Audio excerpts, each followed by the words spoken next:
Ulang tahun pertama Raja akan segera tiba. Seruni dan Isam sangat antusias menyiapkan pesta ulang tahun untuk cucu pertama mereka. Raja sudah bisa berlari, walau belum benar-benar lancar. Terkadang ia terjatuh saat berlari dengan kaki kecil dan pendek itu. Pertumbuhannya sangat pesat. Setiap bulan berat badannya bertambah, membuat ia terlihat menggemaskan dengan tubuh gemuknya. Raja! Jangan lari sayang, ucap Vivi sambil melangkah cepat mengejar Raja yang berlari seperti kertas yang tertiup angin, bergoyang ke kanan ke kiri. Vivi sudah berhenti bekerja di kafe. Ada sesuatu masalah di antara dirinya dan Jeffrey. Mereka memutuskan hubungan sebulan yang lalu. Karena itulah, ia memilih keluar dari pekerjaannya. Terlalu canggung baginya untuk terus bertemu dengan Jeffrey. Haruna sedang mengganti baju di kamar Tristan. Sejak kemarin, semua anggota keluarga berkumpul dan menginap di rumah keluarga Isam. Pesta ulang tahun Raja jatuh esok hari, Isam meminta mereka semua untuk membantu mendekorasi rumah. Raja masih kecil, ia belum mengerti hal-hal seperti pesta dan lainnya. Isam pun merayakan ulang tahunnya dengan acara kumpul keluarga saja.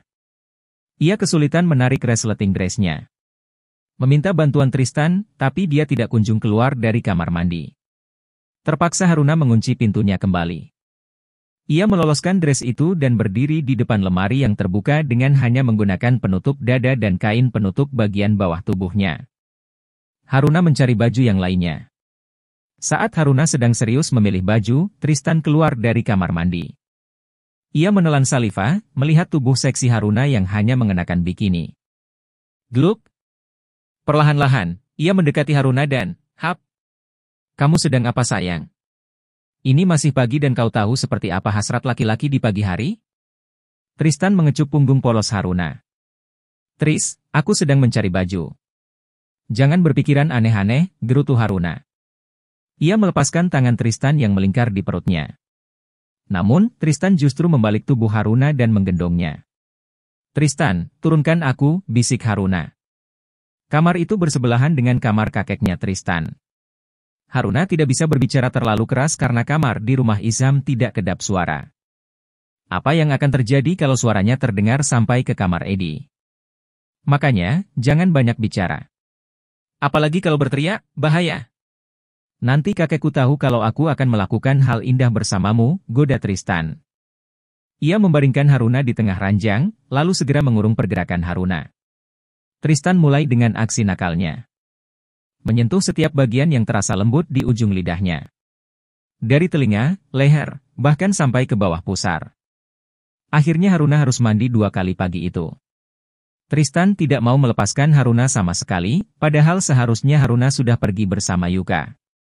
Mereka akan pergi membeli beberapa bahan makanan untuk acara besok. "Kenapa harus pergi sendiri? Kau kan tinggal menyuruh pemandu," ucap Tristan merajuk manja. "Mereka sedang sibuk. Lagi pula hanya belanja saja, sambil cuci mata," goda Haruna. Ia sengaja membuat Tristan semakin cemburu. "Hei, kamu!" Tristan mencubit hidung Haruna.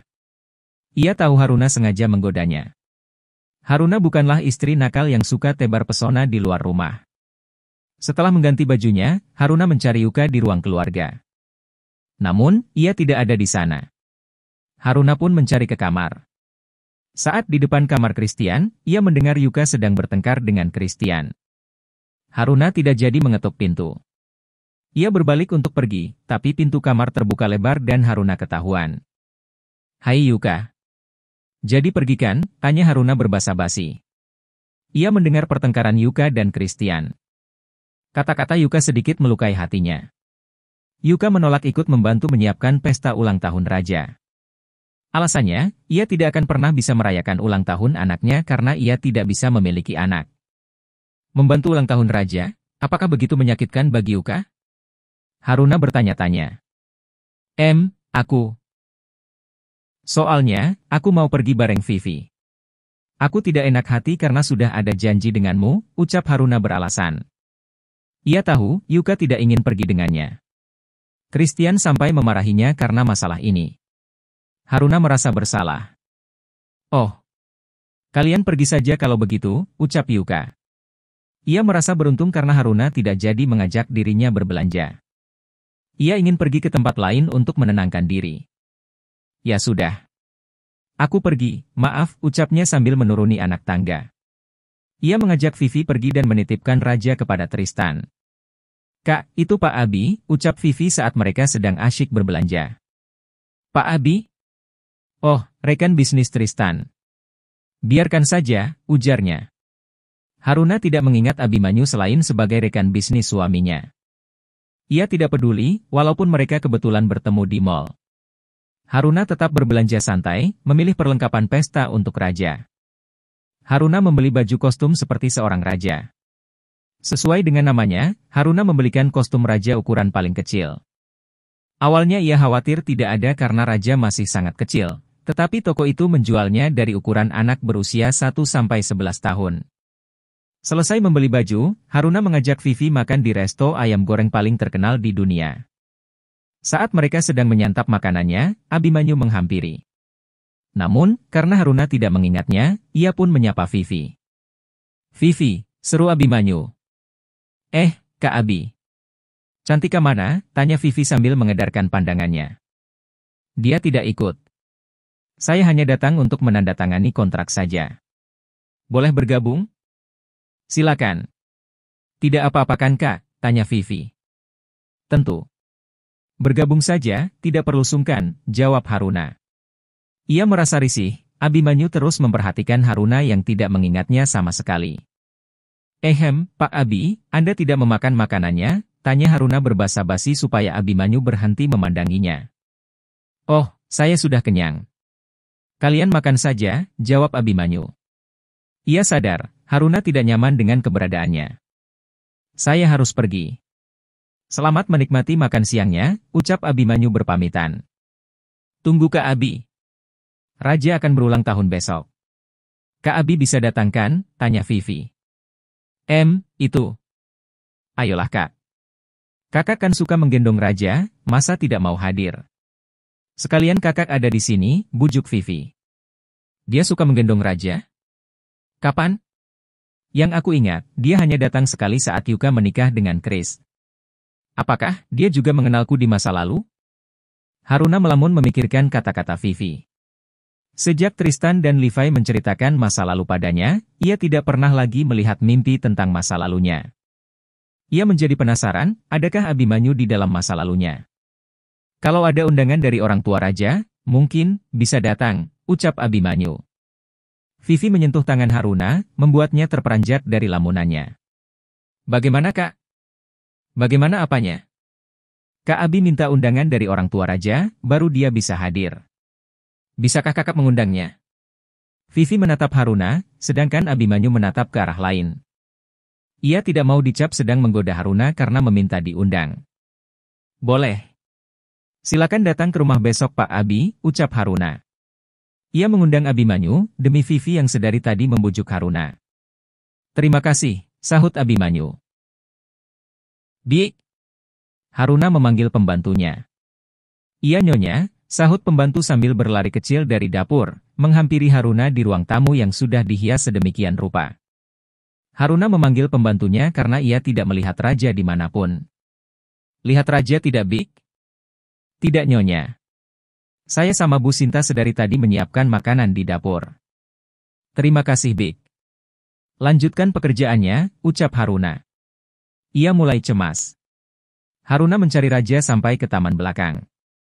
Namun, ia tidak menemukannya. Haruna berlari ke kamarnya, mencari Tristan untuk memberitahukan jika Raja menghilang. Bra! Haruna membuka pintu kamar dengan tergesa-gesa. Tristan yang sedang mengancingkan kemejanya, berjingkat kaget. Ia menoleh saat Haruna terengah-engah seperti baru saja berlari sejauh 1 kilometer. Ada apa sayang? Tanya Tristan sambil memegang pundak istrinya. Raja! Raja hilang! Apa? Dia masih kecil, tidak mungkin pergi jauh. Aku akan mencarinya, ucap Tristan sambil berlari pergi. Haruna dan Tristan mencari Raja di depan rumah. Melihat pintu gerbang terbuka, Tristan pun semakin cemas. Sial! Jangan-jangan ada yang menculik Raja. Tristan mengumpat dalam hati. Sayang, kamu ke sana, aku ke sana. Tristan dan Haruna berpencar untuk mencari putra mereka. Haruna menemukan raja sedang digendong oleh Abimanyu. Ia tertegun melihat Abimanyu mengajak raja berbicara. "Halo raja. Masih ingat sama om kan? Jangan melupakan om seperti mamamu, oke?" Abimanyu membawa raja pulang dan bertemu dengan Haruna tidak jauh dari pintu gerbang. "Aku baru saja tiba." Tidak sengaja melihat raja berlari mengejar kucing. "Dia terjatuh di sana," ucap Abimanyu menjelaskan pada Haruna. Haruna mengambil raja dari gendongan Abimanyu. Ia melihat tangan raja lecet. Haruna percaya dengan penuturan Abimanyu. "Mari masuk." Haruna mengajak Abimanyu masuk ke rumah. "Apa maksud ucapan Abimanyu tadi?" "Sekilas aku mendengar kalau dia memang mengenal raja." "Maaf, aku tidak mengingati." Haruna meminta kotak obat kepada pembantunya. Ia menelepon Tristan dan memberitahukan kalau raja sudah ditemukan. Seruni dan Isam sudah panik saat melihat Haruna dan Tristan berlari keluar rumah. "Oh, cucu nenek, kemana saja sayang?" "Sudah mulai nakal nih," ucap Seruni sambil mengecup gemas pipi bulat raja. Tep-tep, tep-tep. Langkah kaki beradu dengan lantai dengan cepat, menciptakan bunyi yang membuat Haruna menoleh. Tristan terengah-engah. Haruna mengambilkan air minum untuk suaminya. "Tarik napas dulu pelan-pelan." Haruna tidak segera memberikan air minumnya. Ia menunggu napas Tristan normal kembali. "Sekarang minumlah." "Terima kasih sayang." Tristan meminum air yang Haruna berikan. "Raja, dia kemana?" tanya Tristan. Ia kembali menenggak sisa air dalam gelas sampai habis. "Aku menemukannya di jalan." "Dia berlari keluar dan mengejar kucing," jawab Abimanyu. "Terima kasih Bey. Kalau tidak bertemu denganmu, entah akan seperti apa anakku." "Santai saja Tris. Aku juga tidak akan diam saja kalau raja hilang." "Aku juga menyayangi raja," ucap Abimanyu. Karena raja telah ditemukan, mereka mulai acara ulang tahun. Selesai menyanyikan lagu selamat ulang tahun dan meniup lilin, Levi tiba bersama Sari. Haruna mengangkat alisnya, menatap sahabatnya yang datang bersama Levi. "Sejak kapan kalian akrab?" tanya Haruna. "Karena arah tujuannya sama, jadi aku mengajaknya datang bersama," kilah Levi. Aku bertanya kepada Sari. "Kenapa kau yang menjawab?" Haruna menatap heran ke wajah Levi, pria itu terlihat sangat gugup. Haruna juga memperhatikan baju yang mereka pakai. Seulas senyum simpul merekah di bibir merah Haruna. Jarang-jarang melihat pria dingin ini gugup. "Aku pikir, dia mati rasa kepada perempuan." Haruna berkata dalam hati. Ini buat raja." "Selamat ulang tahun buat raja," ucap Sari. Haruna menarik tangan Sari dan berbicara sedikit menjauh dari yang lain. Ia sangat penasaran. Bagaimana caranya Sari bisa menaklukkan pria kulkas itu? "Hei, sejak kapan kamu jadian dengan Levi?" "Aku belum jadian. Kami cuma berteman," jawab Sari. Senyum pahit terukir di bibir Sari. Haruna menyadari sesuatu. "Cintamu bertepuk sebelah tangan?" Aku tidak tahu, hubungan kami hanya berjalan di batas pertemanan. Aku tidak tahu perasaannya padaku. Jadi, entah ini cinta tak berbalas, atau cinta yang belum bersatu." Sari mencari tempat duduk.